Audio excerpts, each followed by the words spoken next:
This is Canada Reads American Style, featuring two friends who love Canada Reads and Canadian literature. Welcome our host Rebecca from Michigan and Tara from Ontario. Hello, readers and listeners. Welcome to Canada Reads American Style. This is Tara, and today we have a special guest, and it is Adelle Purdham.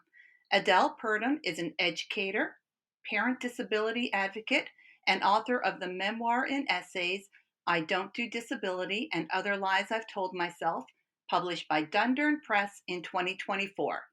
It was named a Fall 2024 Most Anticipated Memoir and Biography by Indigo and 49th Shelf. Her prose and poetry appear in literary journals, anthologies, magazines, newspapers, and online. Adelle has an MFA in Creative Nonfiction and is a qualified French teacher.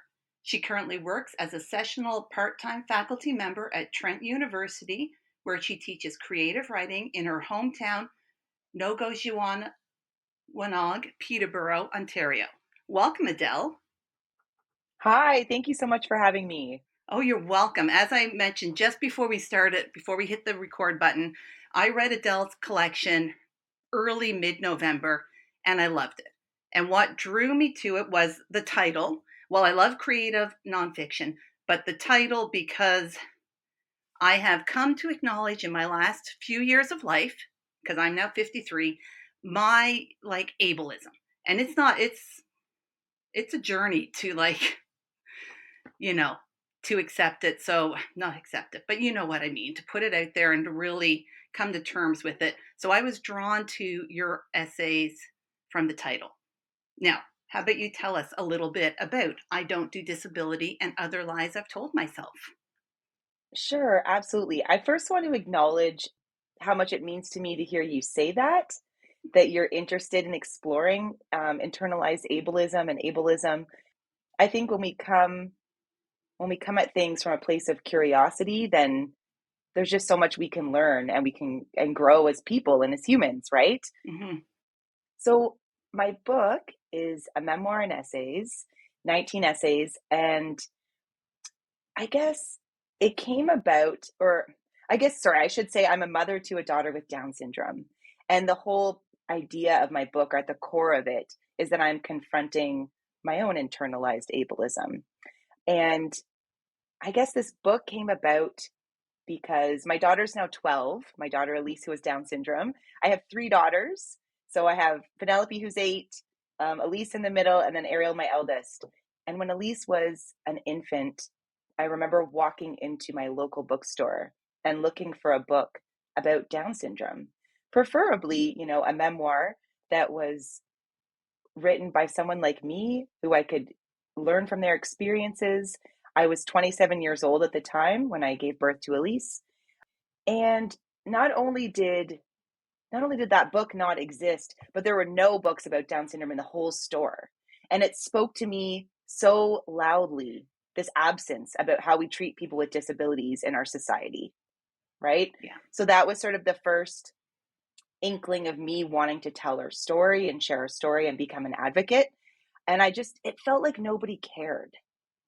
And that wouldn't do, right? As her mother and feeling the way I did about her and loving her and wanting others to understand that.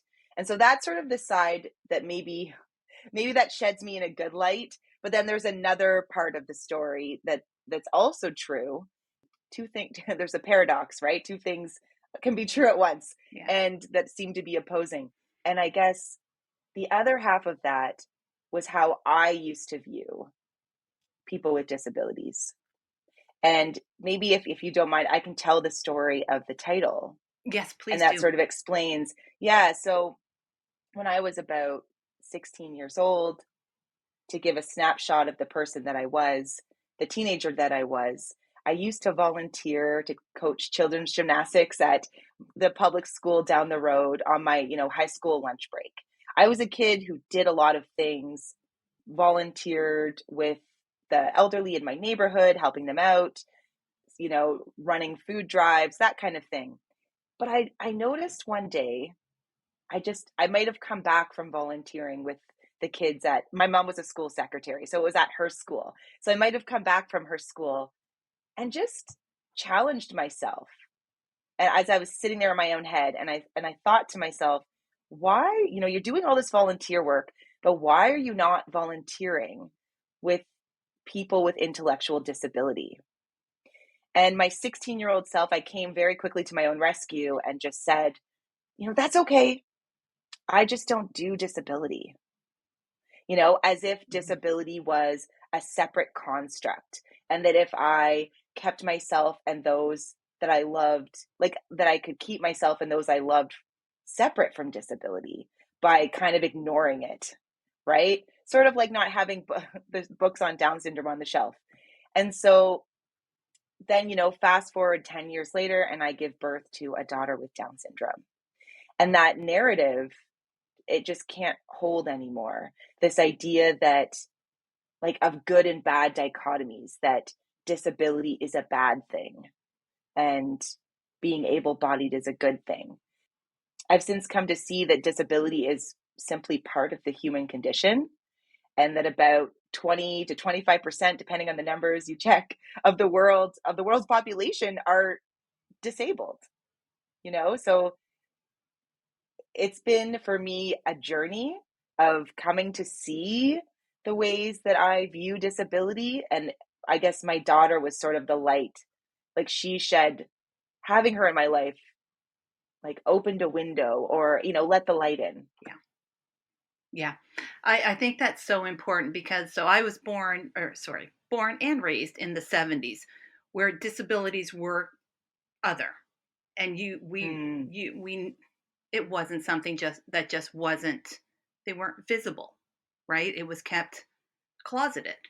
And it wasn't until, and thank goodness, that people start sharing their stories, I've seen like in the last 10 years, and that disabilities have become part of our like cultural narrative, that people are sharing their stories, that I've been able to look back and I can see my own ableism. And it allows you then to change, right? Like it truly is. It seems it's overused that representation matters, but representation matters. The stories matter. It absolutely does matter. And I think, in terms of understanding ableism, sharing our stories and listening to other people's stories, especially those with lived experience, is essential. But also, I often like to talk about, and I write 2 of the essays in the collection touch on this, but we need to understand the context. Where have we come from in terms of why do we view people, like you were talking about, born in the 70s, and what the societal attitudes were like at the time. And there's a good reason that we othered people with disabilities at that time. And it was because the medical establishment in the 50s, 60s, and 70s was advising parents to put their children with Down syndrome, with intellectual disability, into large-scale institutions. Now, it wasn't done maliciously. It was, presumed to be the best thing for the family at the time, quote unquote. But essentially, we set up this condition where an entire group of people were dehumanized. There is well-documented violence and abuse that went on in those institutions. And so, yeah, we dehumanize people, and then naturally, we want to, others want to dissociate themselves from that, right? And I could see the way when I read this incredible book, Shut Away When Down Syndrome Was a Life Sentence. And it is the history of, it's Ontario's institutionalizational history, and by Dr. Catherine McKercher. And that book hit me like a blow, like it hit me like a visceral blow to the gut. And sorry, I should say, McKercher also shares that her family's story, that her brother with Down syndrome was one of those young children removed from his family and placed in institutional care, in air quotes. And she became a journalist and a professor. And so it's a memoir hybrid investigative journalism. So she's giving the history while also sharing her personal story. And some of the things that happened to her brother, like, for example, the way, and I write about this, but the way in the institution they learned the same things over and over and over, right? Because there was no expectations. There was just this low, this is all that you can do, right? No expectations. And so, yeah, like learning the alphabet over and over and over. And then I encounter those same types of attitudes in our educational system, in the community, trying to access, speech and language supports. And I don't think anyone does these things maliciously, but it's because we don't understand the attitudes that we've inherited. Yeah. Right? Yeah. I want to showcase a couple of the essays so that in your book, so that our listeners can get a taste for what's in there and then like jump into the rest of them themselves. So for the essay entitled The Golden Hour, it opens with a quote from Ray Bradbury's short story, All Summer in a Day. Just go. Let's discuss it. I love that one. Oh my goodness. That essay, it's such a difficult one for me because I'm trying to capture there's so much I'm trying to capture in that essay. I guess there's a really bittersweet feeling of like trying to acknowledge my own ableism in a way, like trying to grow and accept my daughter for who she is. Okay, so this essay is like me and Elise when she's a baby, and this very real feeling I had at the same time of her missing out on something, and so it's really complicated because this idea that people with disabilities are missing out on something is so ableist. But at the time, then there's also this very real feeling as a parent of wanting your child to have the best of everything and understanding that you don't want their life to be harder. Like nobody wants that for their child. And so that was a stage in I guess it was important for me to write that essay because it shows me at a certain stage in my daughter's life and me at a certain stage in being able to acknowledge internalized ableism and also like coming to understand and the value of my daughter's life just inherently, right? Whether she can grasp the toy or not. But then also this other feeling. So I should say a little bit more about that essay. So the Ray Bradbury story is there's a little girl who it's sort of this speculative story of we no longer live on planet Earth. It's no longer habitable. And so we're moved to, let's say, I can't remember what planet it is. I feel like, but let's say it's Mars. And so the children are all on Mars, but there's one little girl who came from Earth later. And so where they are now, they don't have the sun. They only experience the sun every 7 years. And the little girl on Earth, she still remembers the feeling of the sun because she came from Earth. And so she's different, right? Mm-hmm. And there's a scene where the sun, it's every 7 years, the sun's about to come out. And the other school children in the Bradbury story lock the little girl in the closet. And she misses out on that amazing moment of the sun finally coming out. And there was just something in that story. And I had seen that story. There was a movie version that I saw when I was probably 6 years old in elementary school.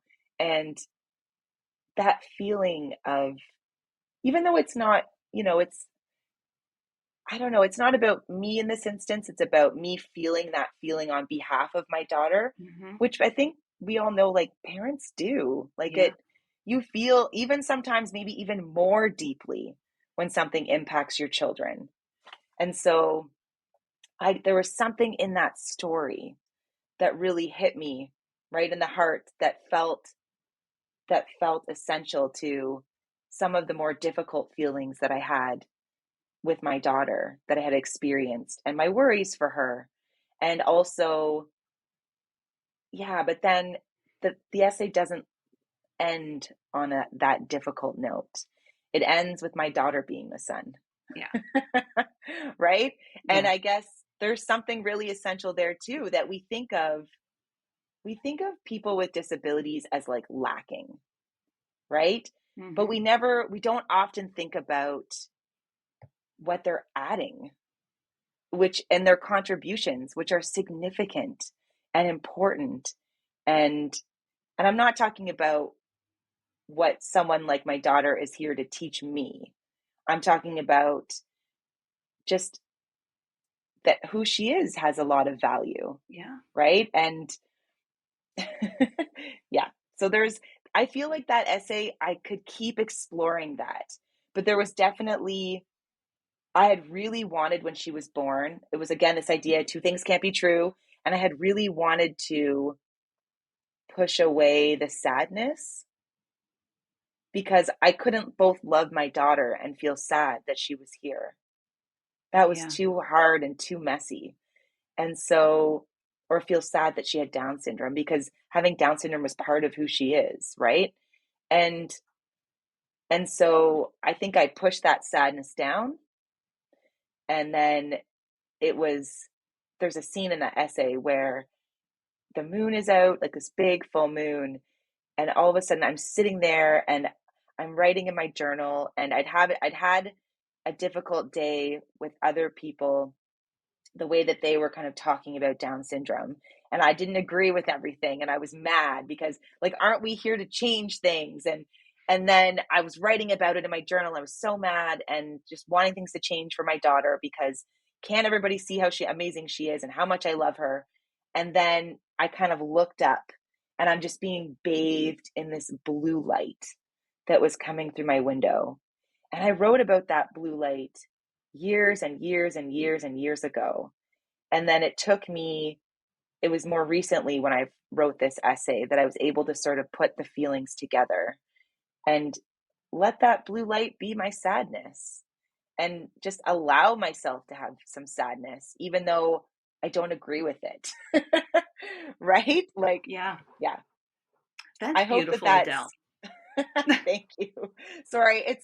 Sometimes it's hard to explain your own work, right? But the feelings, I just understand that feeling so well. The mixed feeling, the loving and the sadness. Yeah. The sadness of worrying that your child is going to miss out. And now I guess I see too, though, she isn't missing out because of her. She's missing out because of society's ableism, right? It's because of how we treat people with disabilities in our society. Yeah. And I think that hurts. There's nothing she can do about that, or that I'm doing what I can about it, but I think having these conversations is important. But yeah. Well, I think too, I always find it interesting that when they're children, when people are children, there's this narrative that's put out there that, every difference, whatever makes that child different, is beautiful and it's wonderful and it's amazing to have like different children, until they become like teenagers and adults. And then the world seems to want them to all be the same, right? And it's as a parent coming to terms with having like our wonderful children and letting them be different. I have my own narrative that's imposing on this at the moment too. So which I'll tell you off screen too. But it's, you just want the world to like love your child, your person, exactly as they are. Right? Yeah, and absolutely. And I'm thinking about, I'm not at that stage of adulthood yet with my daughter, Elise. She's 12 currently, but I've met so many families who have adult children with Down syndrome. And I've met these people with Down syndrome and they just want connection. Yeah. Like everybody else, right? They want jobs. They want to feel they want to be a valued member of the community. And the interesting thing is, people with Down syndrome and like often, people with intellectual disability there's research that's been done on this, are excellent employees because they often don't miss work. Mm-hmm. They often boost morale. I think there's something to be said. I've seen it in classrooms as a former classroom teacher. When you have someone with visible difference, and you as the educator are accommodating whatever needs they may have. And then the other students may also benefit from those accommodations. Like, let's not forget about that. Yeah. But then they also doubly benefit, like this idea of global design, like, or universal design, designing things in a way that it's accessible to everyone. Everybody wins, right? Yeah. But then you also have, when others see people being accepted and for who they are, it allows them to step more fully into who they are Yeah. as well, because who among us doesn't have some form of difference or Exactly. eccentricity or needs? Like, we all do. And so Yeah. it's about building community, Yeah. right? Yeah. And being there for each other. And what kind of communities do we want? What kind of communities do we want to live in? And I want to be in a community where everybody belongs, Yeah. right? And gets what they need. Like, we talk about that in my family with my other kids. It isn't always about, like, fair isn't equal in our house. It's fair is everybody getting what they need and contributing what they can contribute, but then also balancing having high expectations for each of my three children, right? Yeah. To their capacity, whatever that may be. Yeah. Wonderful. Before we move on to the second essay, you had mentioned one. I just want to say that I love how you have your essays organized. Like, it's not just a straight through from beginning to end. It's almost in little chunks or pieces, and you have inserts with various literary quotes or inspirations. Like, I really was that intentional? I know that sounds weird. As a writer, you're like, of course it was intentional. Or was it just something that happens as you write? The process for me was organic, in that I feel like I was building the structure as I was going along. Sorry. Yeah. Lose and I guess, but when you have a literary collection, I think things are happening in the background, right? Yeah. You're making connections as you're going along, but I did purposely sit down and organize the essays. But I'm glad you appreciated that, because Yeah. it can add a level of challenge when you don't present things in a chronological narrative. But I think it allows for interpretation on the reader's part Mm-hmm. as well, and it allows the reader to like to feel smart, and they get to put things together and they get to make those connections, right? Yeah. Yeah. I And I loved think, it because it and that's the like way life built. works too, right? We don't actually experience our life in a straight narrative. We flash back into memories. Yeah. That's how we live. Yeah. It was beautiful. It was very cool. And you also Thank had you. mentioned about the blue moon in relation to the first essay we just discussed, but there was another essay, and I can't remember the title of it, in which you and a friend were at a cottage. And I just, as you were Mm. talking, I have the vision of the two of you one night swimming in the lake with the moon shining on you. I've really been impacted by the natural world. Yeah. It really filters into my writing. And I think the first time when when I had finished writing all of the essays and I sat down to pretend like I hadn't written the book and just try to read it as a reader and see how everything finally fell together. Yeah. I remember that the word that came to mind, and I often get a word when I read a book. I come away with like some sort of overarching idea or word. And for my own book, it was this idea of interconnection, right? Both to each other and to the natural world. That's sort of what I want readers to come away with, that sense that we are all connected. And so, yeah, the natural world really figures into my writing. And I'm just thinking about, I know what scene you're talking about, Yeah. I but can't I'm remember the laughing essay, because, but as you were oh, yes, talking, it was in my head because I loved that essay as well. Because it's also thank very you. visceral. Your writing is very visceral, but yet Good. I can't explain it. Like, it's got like a spirituality to it as well. like, Mm. I don't know. I don't know if that's the correct word, but like I viscerally, but I also feel it emotionally kind of thing. I wanted the book to be like, this is my story. It isn't my daughter's story, but Mm-hmm. here, come see how I now view the world through the lens of disability parenting. Come take my hand, come walk a day in my shoes, right? And some of my days are going to be about my life with my daughter with Down syndrome, and some are going to be about other identities that I hold. The essay you're referring to is Cepheid, An Astronomy of Female Friendship. Yeah. And that was a moment with my friend Megan, and we were both fellow moms, and our babies were asleep. And it was like this moment of reclaiming something that was kind of lost in the throes and the busyness of motherhood. And it was this moment of us skinny dipping and running down and jumping off the dock and being like, just stealing a minute for ourselves. And I could just be my girlhood self again with my friend who, longtime friend. We've known each other almost our whole lives. And yeah, the moon, I guess, had to be a part of that. Yeah. No, I loved it. Yeah. Okay. Moon kind of looking in, interloper. Yeah. Yes, Thank exactly. you. But yet a part of it. It was awesome. Yeah. Thanks. Okay, let's move on to the next essay. How to Make New Love contains one of my favorite quotes from your collection. So the quote, maybe loving another was allowing yourself and what was between you to erode away, to be reshaped and remolded with time, and to take new form over and over again. Yeah, like I think, because as you mentioned, the essays were about you as a parent, but they're also about you as a woman and a wife, right? Mm-hmm. Thank you for that. So I'll tell you a little inside story about this essay.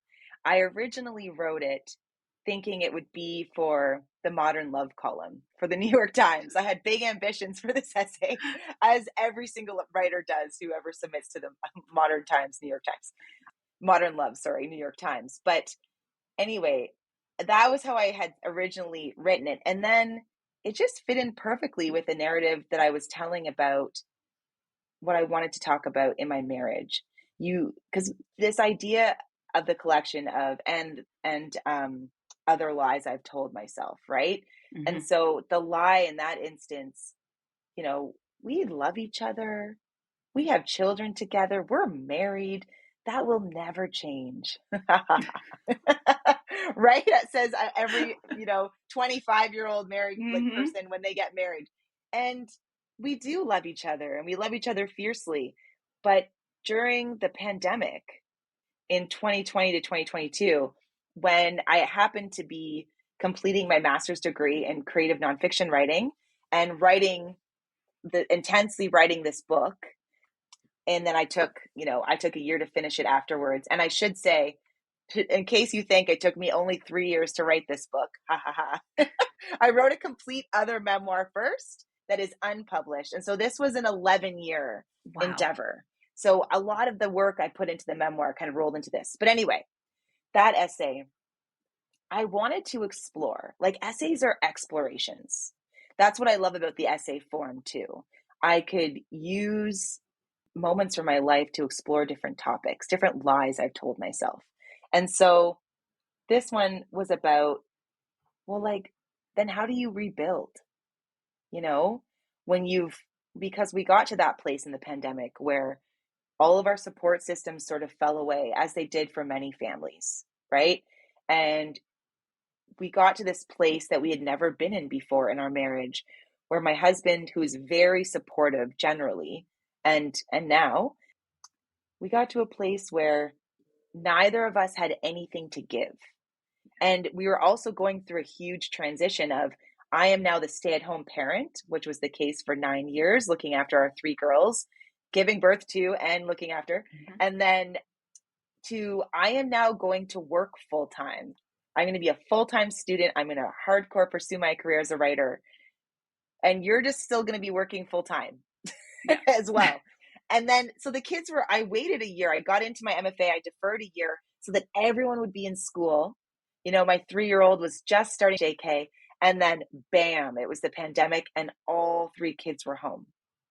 And it was impossible for the 2 of us to both work full time and give our 3 kids an education and even just look after them. Yeah. And so my husband sort of, it's maybe unfair I'm focusing on him. Of course, I'm sure I changed significantly as well. I probably just disappeared in a way. I needed to get some work done. I had to kind of go into my own head to write. But it wasn't just about writing for me though either.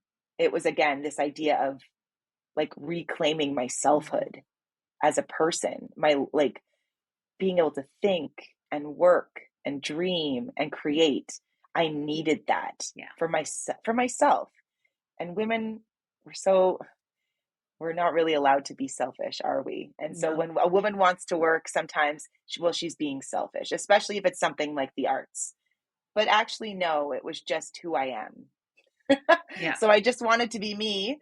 And my husband was like, well, that's cool, but we have 3 kids. And so the idea was, well, let's move. Okay.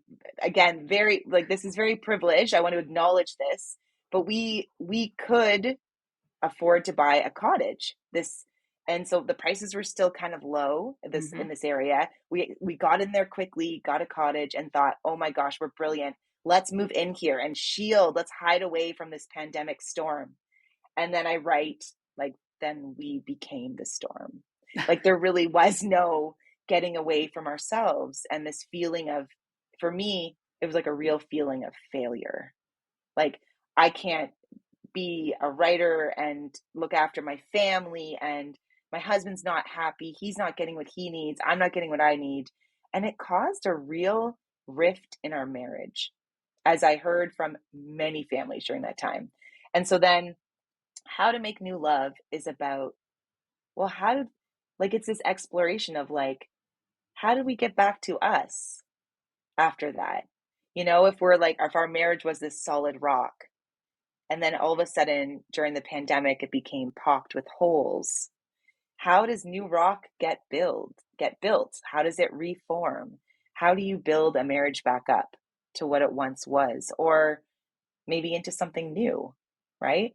Mm-hmm. And so for me, it was a love questionnaire. Yeah. It was this amazing love questionnaire. I'm trying to remember now if it's How to Make New Love, or that's just the name of my essay, but it's something similar to that. And this love questionnaire, it's Mandy Len Catron that she writes about. And she wrote actually an amazing article about it in Modern Love for the New York Times, right? Yeah. Anyway, and it was doing that questionnaire, that love questionnaire, that sort of just really paying attention to each other and giving each other some time and being together and remembering, this questionnaire, it allowed me to ask my husband really personal questions and remember the guy that I fell in love with. When he said, who would you choose to have dinner with? And he picks the PM of New Zealand, who's a woman. And I'm thinking he's going to choose one of the guys off the podcast he listens to, right? Yeah. And meanwhile, I've chosen some male writer because I admired him for writing about the size of his penis, right? So I'm, maybe the more selfish of the two, the taker in some ways sometimes. And my husband is very much a giver. And it reminded me of that quality of his. And anyway, so that's what the essay is about. Yeah. That's what that one's about. And I hope it will cause other, I think it's important, yes, in the context of being a woman and thinking about marriage and all these things, but also for the readers to understand about who we are as parents to a child with Down syndrome as well. Yeah. Right. And that that relationship is also important to nurture, and that we all can falter, or, marriages can falter, and they can also be built back up. Yeah. It was lovely. Thank you, Adelle. So now this book has been out for a few months. We are talking about it, but do you have anything else in the works, or future projects? What's on the horizon? Ooh, I want to continue to explore working with characters. So now I'm moving into the realm of fiction. Okay. So I've received a lovely grant from the Canada Council for the Arts to work on a collection of short stories tentatively called Celestial Bodies of Water. And I will be exploring, more disabled characters and definitely mothers and parents, and looking quite a bit at female desire. Oh, okay. That sounds so good. Okay, you have to Thank keep me you. updated on that because I'm just really, I'm having a thing with short stories at the moment. Because in my Mm-hmm. younger days, I think I wanted to like short stories, but I didn't have the patience for them. Which is weird. Mm. So I didn't have the patience for a short story. I just wanted to jump right into a big novel. No, I Now, get that. I get right? that. No, because I feel that sometimes because then you have to quickly switch. You have to restart again with Yeah. a new set of characters. It actually does require more patience. Yes, Sorry and to I jump think in. I was reading them wrongly too. I think I was trying to read a collection as a novel, like just going bam, bam, bam, bam. And Mm, I've changed things up and I'm reading collections slowly, like maybe one story at a mm, time or a day. And I am yes. loving short stories. I'm getting like Mm. all over them. So sign me up for your collection, like preemptively, I'm on. Amazing. Thank you so much. I'll So share. exciting. I'm reading, this is actually the book I'm reading right now. It's called An Astonishment of Stars, and it's a Oh, collection of short stories. So okay. I read often, I read widely as I can, but I Yeah. really do focus on trying to read what I'm writing. So this one's Kirti Bhadresa, An Okay. Astonishment of Stars, and it's great. It's been It's great so far. awesome. Well, would you like to share anything else that you're reading? Or like what you're currently reading, favorites that you've read recently, whatever. Like I love adding to my TBR. Okay, so that's the book An Astonishment of Stars is what I'm currently reading. Yeah. A book, this is a really strange story, but I'll tell you. Yeah. I had a dream, and if you're a writer or creative, I do recommend keeping a journal beside your bed, because sometimes you wake up and just keeping like a dream journal. Okay, this is a fun thing Okay. to do. But I woke up, so I do this, but I wasn't even, this wasn't for the dream journal. I just woke up, and right before I woke, in my head, there was this crowd of people, and they were saying, Lauren Groff wants to tell you something. And I was like, okay. And boom, I woke up, Yeah. and I'm like, who the heck is Lauren Groff? Right. And Yeah. honestly, I hadn't heard the name in my daytime waking life. And I quickly, grabbed my phone, Googled Lauren Groff. Oh my goodness, famous American novelist or writer. Right. And so I thought, I think I better read Lauren Groff.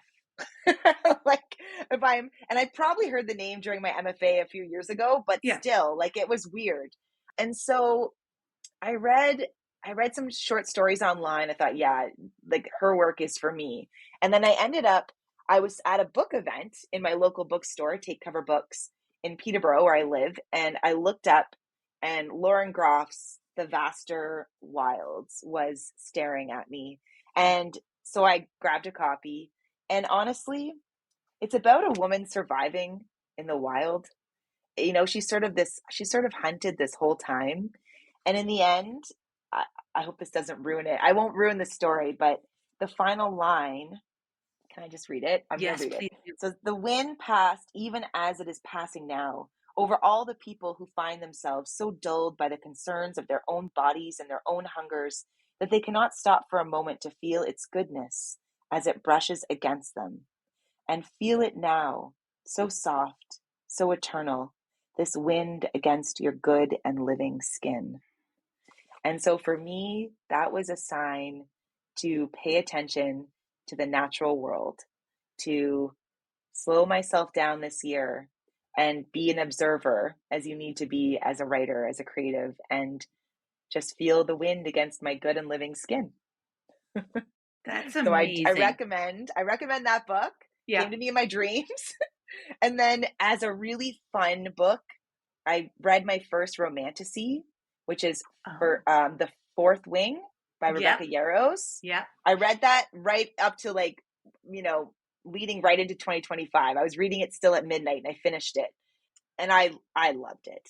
Okay. Like, I think my book has a bit of a romantic quality. Like, I am a romantic when it comes to the natural world, when it comes to like even my partnership with my husband and the way I think about our relationship. And so romanticy, it turns out, is right up my alley. That's nice. So I have not yet read The Fourth Wing. I think I'm waiting for like a little of the buzz to die down, which I don't know if it ever will, because people keep finding this book too, right? There's a lot of buzz. It's been around for a couple of years. Yeah. And I'm generally resistant. I mean, I will, but I wanted to read something that was fantasy. Like, I hadn't done it in a long time. And I was a kid who grew up on the Chronicles of Narnia and magical type stories. And I thought, I'll probably really like this.